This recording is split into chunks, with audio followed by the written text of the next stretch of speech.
Hello friends, आज हमारी video का मेन टॉपिक ऑफ डिस्कशन है फ्रेंडशिप। हालांकि मूवी में डायरेक्टर ने फ्रेंडशिप का कुछ अलग ही मतलब निकाल रखा है, but we can't bet on this contrary discussion, क्योंकि दोस्ती करने के लिए खास लोगों की जरूरत नहीं होती। जिससे दोस्ती करते हैं वो खास बन जाते हैं।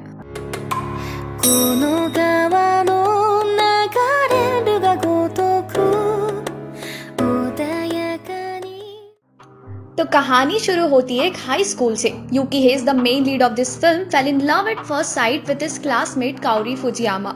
For better understanding Yuki Hayes को मैं एलेक्स से एड्रेस करूंगी और काओरी फुजियामा को सिल्विया से। ये वीडियो अनकंडीशनल लव सीरीज का 4th पार्ट है। हम ऐसी वीडियोस फ्रीक्वेंटली अपलोड करते रहते हैं, so subscribe our channel for frequent updates और बेल आइकन दबाना भी ना भूलें ताकि हमारी वीडियो आपके पास पहुंचे सबसे पहले। एलेक्स एक फ्री माइंडेड लड़का होता है जिसे कि पढ़ाई लिखाई से ज्यादा पेंटिंग में इंटरेस्ट होता है। लाइब्रेरी में उसे सिल्विया का लाइब्रेरी कार्ड मिलता है और वो अपने फ्रेंड से कहता है जिस लड़के का ये कार्ड है वो जरूर खूबसूरत होगी। हर फ्रेंड वाज लाइक, भाई इतनी भी क्या डेस्परेसी। तभी वहां पे सिल्विया स्वयं प्रकट हो जाती है और एलेक्स को तीखी नजरें दिखाते हुए कार्ड छीन देती है। We can say that she has got damn furious personality. वापस घर लौटते समय एलेक्स अपनी फ्रेंच डिक्शनरी ट्रेन में ही भूल जाता है। ट्रेन चलने लगती है, बड़ी ही मुश्किल से सिल्विया उसे डिक्शनरी पास ऑन करने में सक्सेसफुल रहती है। Alex was very thankful to her और ये मूवमेंट स्लो मोशन में दिखा के डायरेक्टर हमें बताना चाहते हैं कि Alex is now completely into हर।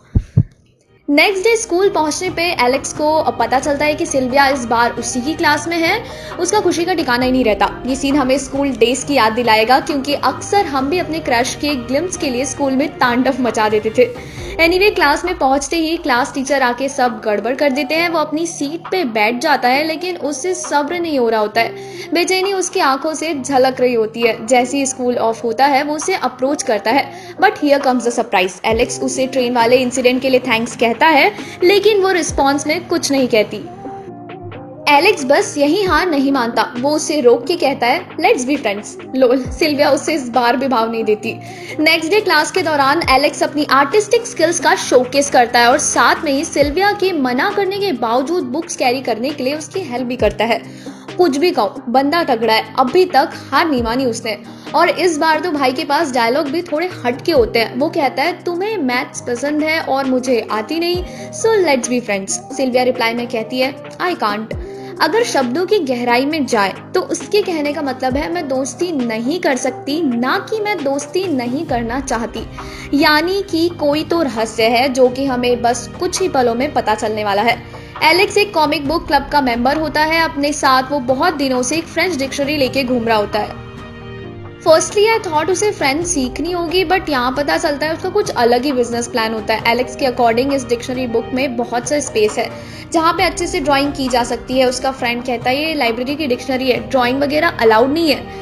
लेकिन एलेक्स का अलग ही बिजनेस प्लान होता है। वो कहता है इस तरीके से बिना पब्लिसिटी के ही उसकी कॉमिक बुक अलग अलग स्टूडेंट तक पहुंचती रहेगी, जिससे अल्टीमेटली उसी का फायदा है। इसके बाद वो डिसाइड करता है कॉमिक स्टोरी ड्रॉ करने का और अचानक से उसे अपनी खुद की और सिल्विया की स्टोरी ड्रॉ करने का आइडिया आता है। एलेक्स कई बार सिल्विया का दोस्त बनने की कोशिश कर चुका होता है, लेकिन वो हर बार उसे रिजेक्ट कर देती है। ऐसा करते हुए उनका होमरूम टीचर नोटिस कर लेता है। वो एलेक्स को बताते हैं कि सिल्विया को एक डिसऑर्डर है। 3 महीने पहले उसका एक्सीडेंट हो गया था, जिसकी वजह से उसे एंटेरोग्रेड एमनेशिया हो गया है। यानी कि उसे अपने पास्ट का कुछ भी याद नहीं रहता सिवाय अपने माता पिता के। इतना ही नहीं, हर वीक के कंप्लीट होते ही उसकी पुरानी सारी मेमोरी रीसेट हो जाती है। हर वीक की शुरुआत उसके लिए 0 से ही होती है। एलेक्स को अब जाके सारा सिनेरियो समझ आता है, लेकिन एलेक्स ने भी अपना माइंड मेकअप कर लिया होता है। उसके दिमाग में एक आइडिया आता है। वो एक शेयर जर्नल सिल्विया को देता है ताकि इसके जरिए वे दोनों एक दूसरे की मेमोरी शेयर कर सके। ऑफ कोर्स सिल्विया इस आइडिया के अगेंस्ट होती है, बट एलेक्स रिपीटेडली उसे इंसिस्ट करते रहता है। एक दिन अचानक एलेक्स को अपने डेस्क के नीचे सेम जर्नल मिलती है, मतलब कि फाइनली सिल्विया ने शेयर जर्नल के लिए हामी भर दी है। इसके बाद हर एक दिन वो दो एक दूसरे की मेमोरीज जर्नल में नोट करते हैं और एक दूसरे को पास ऑन करते हैं। धीरे धीरे वे दोनों काफी क्लोज आ जाता है। इस दौरान एलेक्स अपनी कॉमिक बुक पे भी वर्क कर रहा होता है, लेकिन उस time to time library return date extend करवानी होती है। ऐसे एक मौके पे जब वो डेट एक्सटेंड करवाने जाता है, तब सिल्विया अपना लाइब्रेरी कार्ड से वो फ्रेंच डिक्शनरी लैंड करवा लेती है, क्योंकि एलेक्स अपना कार्ड लाना भूल गया होता है। समर में एलेक्स उसे फायरवर्क्स देखने के लिए इनवाइट करता है। वहां पे सब कुछ ठीक ही चल रहा होता है कि तभी सिल्विया की मुलाकात उसकी एक्स स्कूलमेट से होती है। That girl name is Alexa and the boy name is Sam. वो सिल्विया से कहती है, डोंट यू रिमेंबर अस, हम लोग मिडिल स्कूल में साथ में थे। आयरनी ये है कि सिल्विया को अपने लास्ट वीक का तो याद रहता नहीं, तो पिछले साल के इवेंट्स याद रखना तो दूर की बात है। लाइक ऑलवेज वो इन्हें इग्नोर करके आगे बढ़ जाती है। लाइट वॉइस में सैम उसे कहता है धोखेबाज। ये वर्ड सुनते ही सिल्विया को अपनी पास्ट मेमोरीज की हल्की सी झलक दिखती है और फिर वो बेहोश हो जाती है। होश आने पे उसे सैम जाना पहचाना सा लगता है, मतलब कोई ऐसा जो कि कभी दिल के बहुत करीब रहा हो। नेक्स्ट डे पता लगता है कि Sam as new transfer student Alex और सिल्विया का ही क्लासमेट बन गया है। सैम को लगता है कि पास्ट में हुए इवेंट्स की वजह से सिल्विया उसे इग्नोर कर रही है। वो उसे कहता है गलती तुम्हारी है, फिर भी तुम ऐसा क्यों बिहेव कर रही हो। ऐसी बातें सुनते ही सिल्विया के फिर से फ्लैशबैक आते हैं और फिर वो बेहोश हो जाती है। ऑटम टाइम में स्कूल एक फेयर इवेंट ऑर्गेनाइज करता है। एलेक्सा जो कि सिल्विया की एक्स क्लासमेट होती है वो उससे मिलने आती है। उसने सिल्विया के साथ पहले बहुत बुरा किया था और जब उसे पता चलता है कि सिल्विया का एक्सीडेंट हुआ है और वो मेमोरी लॉस डिसऑर्डर से जूझ रही है तो उससे इस बात का बहुत अफसोस होता है और वो सिल्विया से माफ़ी मांगना चाहती थी। At the school rooftop Silvia, Alex, Sam और एलेक्सा मीटिंग करते हैं। फ्लैशबैक। सिल्विया उस समय सैम को बहुत पसंद किया करती थी, लेकिन कंपटीशन तगड़ा था क्योंकि सैम को बाकी लड़कियां भी पसंद करती थी। सरप्राइज तो तब मिलता है जब सैम एक दिन सिल्विया को मिलने को बुलाता है and just out of nowhere वो उसे प्रपोज कर देता है। सिल्विया के लिए ये प्रपोजल कुछ ज़्यादा ही अनएक्सपेक्टेड हो जाता है। वो भूल ही जाती है कि उसे हाँ बोलना है। मीन टाइम स्कूल की कुछ और लड़कियां भी इस कॉन्वर्जेशन को चुपके से सुन लेती है और फिर वे लोग पूरे स्कूल में सिल्विया के अगेंस्ट अफवाहें फैला देते हैं। सैम उसे वन लास्ट टाइम सब कुछ सेटल करने को बुलाता है। उस रात एलेक्सा के साथ कुछ लड़कियां सिल्विया को बहुत कुछ सुनाती है। सिल्विया उनकी बातें सुन के काफी सैड हो जाती है और जल्दबाजी में भागते हुए उसी समय उसका एक्सीडेंट हो जाता है। वहीं उस दौरान सैम को लग रहा होता है सिल्विया ने उसे धोखा दे दिया। एलेक्सा द्वारा बताए गए फ्लैशबैक से सैम बहुत सॉरी फील करता है क्योंकि इस बीच उसने सिल्विया के साथ काफ़ी मिसट्रीट किया होता है। इस दौरान सिल्विया को बहुत सारे फ्लैशबैक आ चुके होते हैं और सॉर्ट ऑफ उसकी याददाश्त भी वापस आ गई होती है। एलेक्स जैसे ही उसे हक करता है वो कहती है मुझे सैम से मिलना है, अब मुझे सब याद आ गया है। ऐसी सिचुएशन में एलेक्स क्या ही कर सकता था, वो उसे एक फाइनल गुड बाय बोल के सैम को बुलाने चला जाता है। सैम को जब पता चलता है कि सिल्विया को सब याद आ गया है वो बिना समय गवाए उसकी तरफ भागता है। मीनवाइल ब्रोकन हार्ट के साथ एलेक्स अपनी आप बीती अपने फ्रेंड को सुना रहा होता है। एलेक्स को समझ आ गया होता है कि सिल्विया को अब उसकी जरूरत नहीं पड़ेगी क्योंकि अब उसकी याददाश्त वापस आ गई है। इसलिए सारे बॉन्ड्स खत्म करने के लिए एलेक्स शेयर जनरल को आग में जला देता है।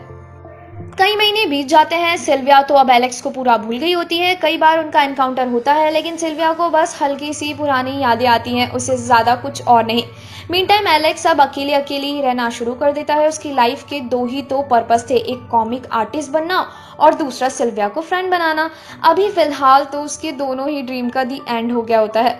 टाइम चल रहा होता है स्कूल ग्रेजुएशन डे का। एलेक्स उससे हिम्मत करके मिलता है और अपनी मेमोरी बुक फिलअप करवाता है। सिल्विया उसे ऑल द बेस्ट कहती है। सेम डे सिल्विया को लाइब्रेरी में समन किया जाता है। बुक कीपर कहती है आपके नाम से एक फ्रेंच डिक्शनरी रजिस्टर है, लेकिन वो डिक्शनरी अभी तक रिटर्न नहीं हुई है।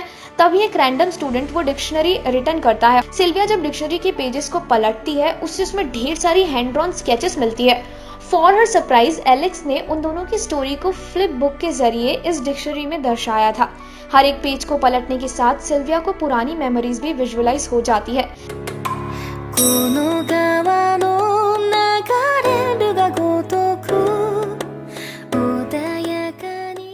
सैम वहीं मौजूद होता है। वो समझ जाता है कि सिल्विया के मन में क्या चल रहा है। वो उसे कहता है जा सिल्विया जा, जी ले अपनी जिंदगी।